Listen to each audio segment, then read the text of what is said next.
Welcome back to Periscope Up. Periscope Up, where I'm going to do some reviews on today a suppressor. A suppressor that I got was a 5.7 by 2.8 to a 22 rated caliber can. And how I got into suppressors was through a friend. I'm shooting a long range, heavy rifle, and I can't hear a thing coming out, or somewhat. You can still hear it, but you can still talk to another person.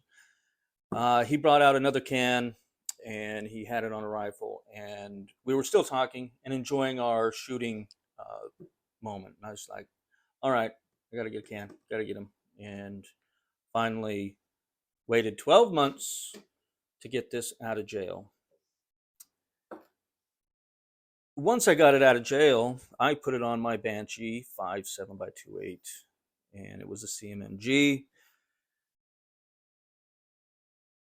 Shot it on the indoor shooting range with a few friends coming around. They wanted to see what it was like. Well, once we fired it out of the 5.7 by 2.8, it made a weird sound. Didn't sound like anything suppressed. So as we brought in the 5.7 by 2.8 rounds from a distance of, I think it was around 40 feet, what they have in the indoor shooting range was keyholing at that range. And I was like, this something happened. So we fired it again, and it just somehow blew this end out, but a bulge, back was fine.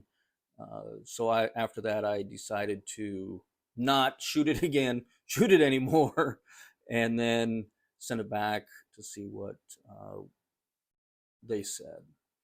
So sent it back. About a month later, it comes back, and they said, yeah, it looked like it bulged, had a little roll to it. They rolled the can back, repainted it, came back. I was like, great. So I got it back. I sold my 5.7 by 2.8, so I don't have that anymore. So I tried it on my 22 Smith & Wesson here, and shot it first with this thread protector, and it shot great at 10 yards. And then, after all that was being said, getting the accuracy put in, I decided to put the can on, see if there was any point of aim shift with this can. Put it on, fired it, and about 10 yards, I was getting keyholes. Not something that you want to see out of a can. So I'm not sure. I looked at the can. There was no kissing of the can. There was no lead, anything around it. So I took it off, fired the Smith & Wesson that works really well. I would recommend a 22 Smith & Wesson to anybody that's out there with a threaded barrel or not a threaded barrel. And if you want to suppress it, they work really well. And I put this on.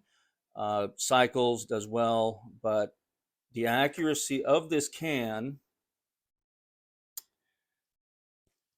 was keyholing at 10 yards, if not closer. And I don't know, there was no lead hit, nothing that I could see that was damaging of this suppressor with the 22. So I tried back and forth, seeing what it was doing, but still keyholed no matter what ammunition I used. So now I'm wondering, is it turbulence coming from here out? Is it keyholing from here? Or what is the case with this? I'm not sure what it is, but I am not sure also if this is rated for a barrel of my Banshee was 5 inches, handgun pistol. So I don't know if something happened on the internals that they missed. I'm not sure what is happening with this and keyholing at that distance. And I'm still waiting on my shirt to get out of jail. I want my shirt. It was a really cool shirt. So I want to know what you think. Should I send it back with the targets that I've shot with this thing and the keyholing? Do you think I ought to try more tests with it and try to figure this can out? But this is my first can.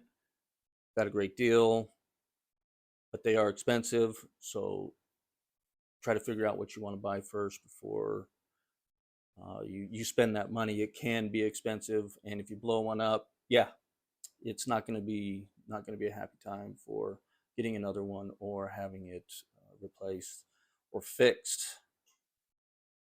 That is what I have for you today. Suppressor 22. Not shooting well, not shooting accurately.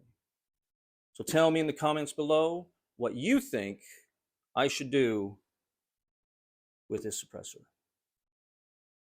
Periscope out.